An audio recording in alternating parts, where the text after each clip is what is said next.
প্রিয় ছাত্রছাত্রীরা, আশা করি তোমরা ভালো আছো। এডুকেটাম ক্লাস আওয়ার চ্যানেলে তোমাদের সকলকে স্বাগত। আজ আমাদের আলোচনার বিষয় হলো মাইকেল মধুসূদন দত্ত বিরচিত অভিষেক কাব্যাংশের প্রথম পর্ব। ভিডিওটি শেষ পর্যন্ত দেখার অনুরোধ রইল। আর ভিডিওটি ভালো লাগলে অবশ্যই আমাদের চ্যানেলটা সাবস্ক্রাইব করো এবং পাশের বেল আইকনটি প্রেস করে নোটিফিকেশন অল করে রাখো আমাদের সমস্ত ভিডিও সবার আগে পাওয়ার জন্য। ঊনবিংশ শতাব্দীর ঐতিহ্যপুষ্ট বিবর্তনশীল যুগ মানুষের উজ্জ্বল প্রতিভূ ছিলেন তিনি হলেন বাংলা সাহিত্যের চতুর্দশপদী কবিতার জনক মাইকেল মধুসূদন দত্ত। মাইকেল মধুসূদন দত্তের মাত্র 6 বছরের সাহিত্য জীবনের সব থেকে গুরুত্বপূর্ণ এবং অমর মহাকাব্য হল মেঘনাদ বধ কাব্য। এবং এই মেঘনাদ বধ কাব্য যে খ্যাতি অর্জন করবে, আপামর বাঙালির হৃদয় জয় করবে, মাইকেল মধুসূদন দত্ত লিখতে লিখতেই বুঝেছিলেন। তিনি তার বন্ধু রাজনারায়ণ বসুকে বলেছিলেন, will not this make me immortal? এই উক্তিটা থেকেই বোঝা যায় মাইকেল মধুসূদন দত্ত তার মেঘনাদ বধ কাব্য নিয়ে কতটা কনফিডেন্ট ছিলেন যে এই মহাকাব্য একদিন বাংলার আপামর পাঠকের হৃদয় জয় করবে। আজকে এই মেঘনাদ বধ কাব্যের প্রথম সর্গ যে অভিষেক, সেই অভিষেক থেকে দশম শ্রেণীর পাঠ্য যে অভিষেক কাব্যাংশের কাব্যাংশ দেওয়া হয়েছে সেটাই তোমাদের কাছে আলোচনা করব। মেঘনাদ বধ কাব্যের যে অভিষেক তোমাদের পাঠ্য, এই অভিষেক কবিতাটি আলোচনা করার পূর্বে এইখানে একটা গুরুত্বপূর্ণ বিষয় বলে নিই। এটা লেখা হয়েছিল নবজাগরণের প্রেক্ষাপটে। রামায়ণে যেখানে রাবণ এবং তার পুত্র মেঘনাদকে ভিলেন বানানো হয়েছিল, সেখানে মাইকেল মধুসূদন দত্ত রাবণ এবং তার পুত্র মেঘনাদকে সর্বোচ্চ আসনে অধিষ্ঠিত করেছেন। এবং সেখানে যে দেশপ্রেম, নিজের দেশের জন্য যে স্বদেশ প্রেম, সেই স্বদেশ প্রেমের একটা বার্তা নবজাগরণের প্রেক্ষাপটে দিতে চেয়েছেন মাইকেল মধুসূদন দত্ত তার অভিষেক কবিতার মধ্য দিয়ে, অর্থাৎ মেঘনাদ বধ কাব্যের মধ্য দিয়ে। এই মেঘনাদ বধ কাব্যে অভিষেক যেটা তোমাদের দেয়া হয়েছে পাঠ্যে, এই অভিষেক শব্দের অর্থ কি? রাজা বা সেনাপতি পদে যখন অভিষিক্ত করার সময় স্নানাদি সম্পন্ন করে যে অভিষিক্ত করা হয় সেটাকেই বলা হচ্ছে অভিষেক। অর্থাৎ রাজপদে কিংবা সেনাপতিত্বের পদে স্নানাদির ইত্যাদি ক্রিয়াকর্ম সেরে যখন তাকে অভিষিক্ত করা হয় সেটাকে বলা হচ্ছে অভিষেক। তোমাদের আলোচ্য পাঠ্যের কাব্যাংশে অর্থাৎ অভিষেক কাব্যাংশে এই নামকরণটা অভিষেক কেন রাখা হয়েছে? এইখানে যতটুকু পাওয়া যায় সেটার মধ্যে দেখানো হয়েছে যে ধাত্রী প্রভাসার ছদ্মবেশে যখন দেবী লক্ষ্মী ইন্দ্রজিৎ তথা মেঘনাদকে যখন তার ভাই বীরবাহুর মৃত্যু সংবাদ দিতে আসে এবং রাবণের রণসজ্জা অর্থাৎ সেনাপতি পদে রাবণ স্বয়ং রামের বিরুদ্ধে যুদ্ধযাত্রায় যাচ্ছেন, এই সংবাদ যখন দেবী লক্ষ্মী প্রভাসার ছদ্মবেশে এসে ইন্দ্রজিৎকে দেন, তখন ইন্দ্রজিৎ নিজের আত্মগ্লানিতে ভোগেন, নিজেকে কাপুরুষের সমান তুল্য মনে করেন এবং তিনি রাবণের কাছে চলে যান যাতে তাকে সেনাপতির পদে নিযুক্ত করা হয়। কিন্তু রাবণ ইন্দ্রজিৎকে তথা মেঘনাদকে সেনাপতিত্বের পদে বরণ করতে চাইছিলেন না প্রথমে। কেন না, তার একটার পর একটা ফুল এই রামের বিরুদ্ধে যুদ্ধ করতে করতে ঝরে গেছে, প্রিয় ভাই কুম্ভকর্ণ পর্যন্ত মারা গেছে। তাই প্রিয় মেঘনাদকে তিনি চান না বংশের কুল ধ্বংস করে যুদ্ধে পাঠাতে। কিন্তু ইন্দ্রজিৎ তিনি যুদ্ধে যেতে না চান, তাই শেষ পর্যন্ত রাবণ বাধ্য হয়ে তাকে আশীর্বাদ করেন এবং সেনাপতি পদে অভিষিক্ত করেন। এই যে সেনাপতি পদে অভিষিক্ত করা, এই কারণে তোমাদের এই কাব্যাংশের নাম করা হয়েছে অভিষেক। কনক আসন ত্যাজি বীরেন্দ্র কেশরী ইন্দ্রজিৎ প্রণমিয়া ধাত্রীর চরণে কহিলা কি হেতু মাত গতি তব আজি এই ভবনে কহ দাসে লঙ্কার কুশল। কনক আসন ত্যাজি, কনক মানে সোনা, স্বর্ণ আসন সোনার আসন ত্যাগ করে বীরেন্দ্র কেশরী, বীরেন্দ্র কেশরী শব্দের অর্থ কি? বীরশ্রেষ্ঠ, অর্থাৎ ইন্দ্রজিৎকে বলা হচ্ছে বীর শ্রেষ্ঠ। মাইকেল মধুসূদন দত্ত ইন্দ্রজিৎকে বলছেন বীর শ্রেষ্ঠ, বীরেন্দ্র কেশরী ইন্দ্রজিৎ। মেঘনাদ বা ইন্দ্রজিৎ হলেন রাবণ এবং মন্দোদরীর সন্তান। এই ইন্দ্রজিৎ কেন নামকরণ হয়? মেঘনাদ, অর্থাৎ তার নাম হচ্ছে মেঘনাদ, মেঘনাদ, নাদ মানে হচ্ছে গর্জন, অর্থাৎ মেঘের মতো যার গর্জন, মেঘনাদ। আর ইন্দ্রজিৎ কেন?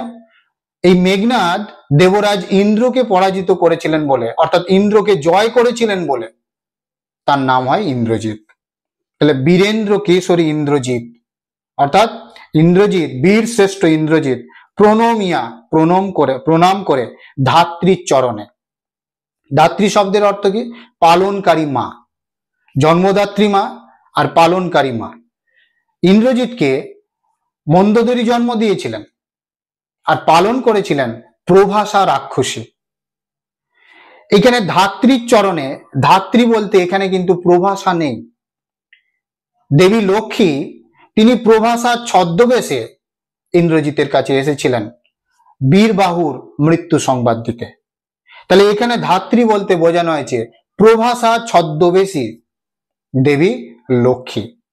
ধাত্রীর চরণে কহিলা, বললেন কি হেতু মাতো, হেতু মানে উদ্দেশ্য, কি হেতু মাতো, কি উদ্দেশ্যে মা গতি তব আজি, আজকে এসেছো এ ভবনে, এই আমার আলয় অর্থাৎ আমার গৃহে কেন তুমি, কি উদ্দেশ্যে এসেছো তুমি আজকে বলো। কহ দাসে লঙ্কার কুশল, তুমি আমায় বলো লঙ্কার কুশল, কুশল মানে সংবাদ, লঙ্কার কুশল অর্থাৎ লঙ্কার সংবাদ আমাকে বলো। দাস বলতে এখানে কিন্তু বোঝানো হয়েছে অনুগত। কহ দাসে অর্থাৎ এই অনুগতকে তুমি বলো লঙ্কার কি সংবাদ। শিরোচুম্বী ছদ্মবেশী উম্বুরাশি সুতা উত্তরিলা হায় পুত্র কি আর কহিব কনক লঙ্কার দশা, ঘোরতর রণে হত প্রিয় ভাই তব বীর বাহুবলী, তার শোকে মহাশোকী রাক্ষসাধিপতি সসৈন্যে সাজেন আজি যুজিতে আপনি। শিরোচুম্বী অর্থাৎ শির মানে মাথা, মাথায় চুম্বন করে, মেঘনাদের মাথায় চুম্বন করে, ছদ্মবেশী অর্থাৎ ছদ্মবেশ ধারণ করা, অম্বুরাশি, অম্বুরাশি শব্দের অর্থ হচ্ছে সমুদ্র, অম্বুরাশি সুতা অর্থাৎ সমুদ্রজাত কন্যা। কেন এখানে? সুতো মানে হচ্ছে পুত্র আর সুতা মানে হচ্ছে কন্যা, অম্বুরাশি সমুদ্র। তার কারণ দেবতা এবং অসুরদের মধ্যে যখন সমুদ্র মন্থন হয়, সেই সমুদ্র মন্থনের সময় অর্থাৎ সাপকে যখন পাকানো হয়, সাপের মুখের দিকটা ধরেছিল রাক্ষসরা এবং লেজের দিকটা ধরেছিল দেবতারা, সুর আর অসুররা। এইভাবে সমুদ্র মন্থনের সময় অমৃতের ভান্ডার নিয়ে উঠেছিলেন দেবী লক্ষ্মী। এই জন্য সমুদ্র থেকে তার জন্ম বলে তাকে মাইকেল মধুসূদন দত্ত বলেছেন অম্বুরাশি সুতা। তাহলে অম্বুরাশি শব্দের অর্থ হচ্ছে সমুদ্র।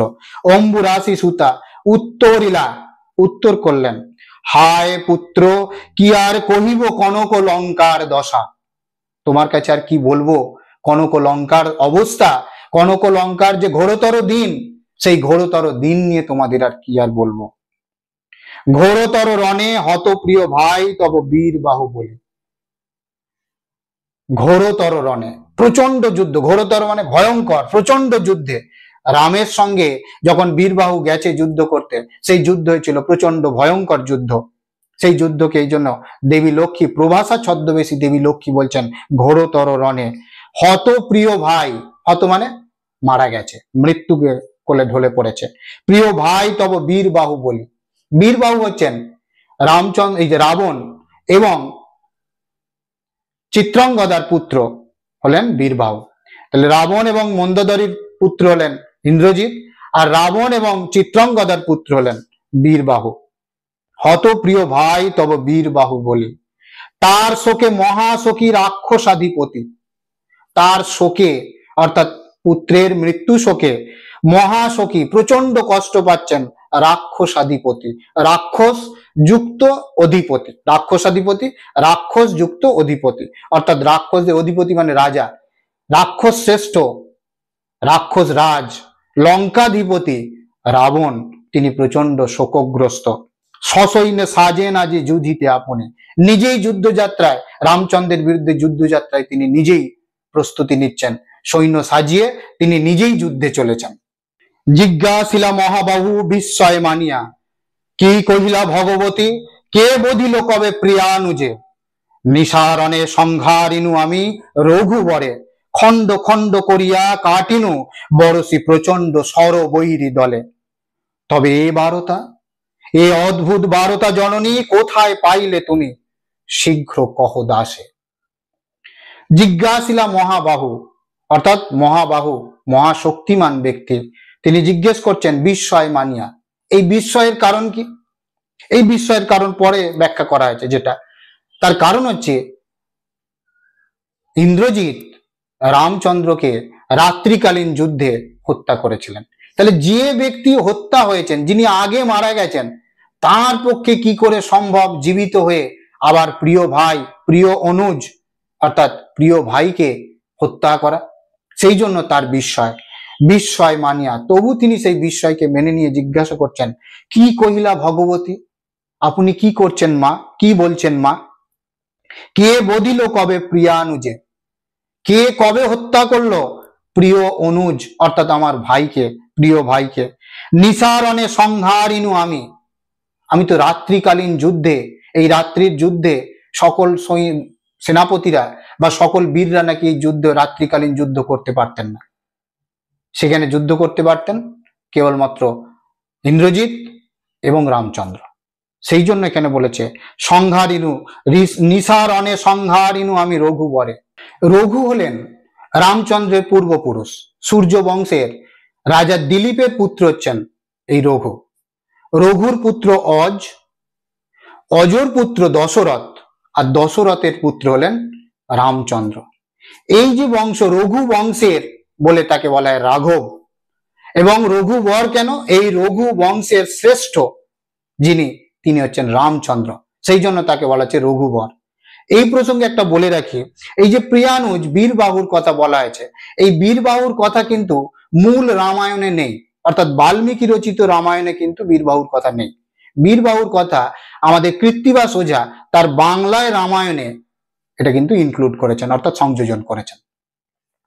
যাই হোক, তাহলে সেখানে বলছেন কি নিসারণে সংহারিনু আমি রঘুবরে, অর্থাৎ রঘু বংশের শ্রেষ্ঠ রামচন্দ্রকে তো আমি তো যুদ্ধে, রাত্রিকালীন যুদ্ধে আমি তাকে হত্যা করেছি।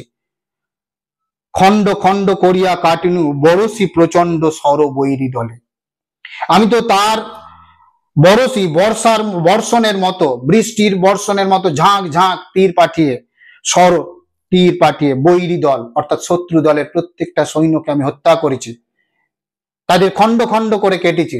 তারপরেও কি করে রামচন্দ্রের অর্থাৎ রঘুবরের সম্ভব আমার ভাই, প্রিয় ভাই বীরবাহুকে হত্যা করা? তবে বারতা, বারতা বার্তা, ছন্দ মেলানোর জন্য বার্তাকে বলা হচ্ছে, কবি বলেছেন বারতা। এ বারতা, এ অদ্ভুত বারতা জননী কোথায় পাইলে তুমি, তুমি এই সংবাদ কোথায় পেয়েছো যে রামচন্দ্র, যাকে আমি নিসারণে অর্থাৎ রাত্রিকালীন যুদ্ধে হত্যা করেছি, তিনি আবার আমার প্রিয়, বেঁচে উঠে আমার প্রিয় ভাইকে হত্যা করেছেন? শীঘ্র কহ দাসে, এই অনুগতকে তুমি শীঘ্র সে কথা জানাও। ভিডিওটি কেমন লাগলো তা কমেন্টে জানিও, আর ভিডিওটি ভালো লাগলে আমাদের চ্যানেলটা অবশ্যই সাবস্ক্রাইব করো।